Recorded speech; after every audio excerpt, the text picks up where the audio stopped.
कि एनटीए को तुरंत बैन कर देना चाहिए, उस पर एक सख्त कानूनी कार्रवाई करनी चाहिए। प्रधानमंत्री जी से गुहार है कि आपके सामने अब दो चीज़ें हैं, या तो आप 35 लाख छात्रों को, युवाओं को न्याय दें, या अपने करप्ट शिक्षा मंत्रालय को और जो एनटीए है उसको बचाएं।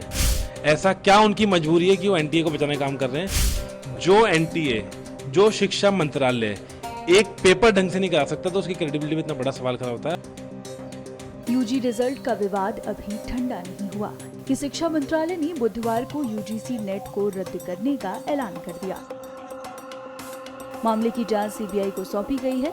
यूजीसी नेट अब नए सिरे से आयोजित कराया जाएगा। शिक्षा मंत्रालय ने ये फैसला गृह मंत्रालय से परीक्षा में धांधली के इनपुट मिलने के बाद लिया है। हालांकि इसको लेकर छात्रों में रोष है। इस बीच एनएसयूआई के अध्यक्ष वरुण चौधरी ने क्या कुछ कहा, सुनिए।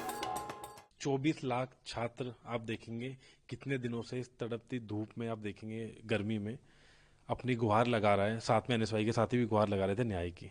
और जिस तरीके से नेट का पेपर, आज मैंने सुबह प्रेस के माध्यम से बोला था कि एनटीए को तुरंत बैन कर देना चाहिए। मैं फिर वही मांग करता हूं कि एनटीए को तुरंत बैन कर देना चाहिए, उस पर एक सख्त कानूनी कार्रवाई करनी चाहिए। साथ के साथ मेरी अब प्रधानमंत्री जी से गुहार है कि आपके सामने अब दो चीज़ें हैं, या तो आप 35 लाख छात्रों को, युवाओं को न्याय दें, या अपने करप्ट शिक्षा मंत्रालय को और जो एनटीए है उसको बचाएं।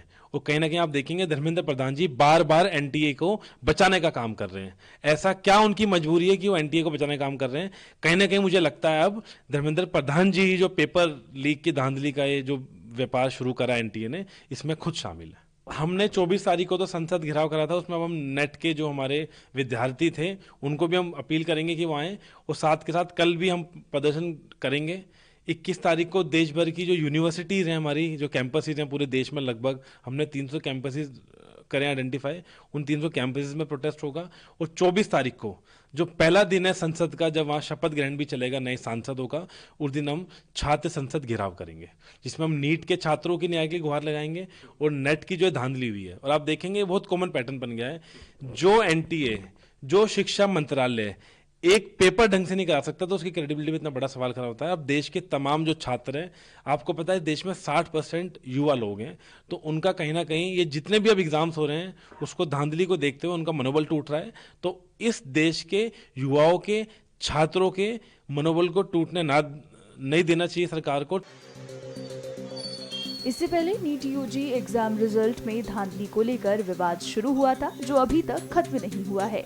छात्र एनटीए यानी नेशनल टेस्टिंग एजेंसी पर लगातार सवाल खड़े कर रहे हैं और सख्त कार्रवाई की मांग कर रहे हैं।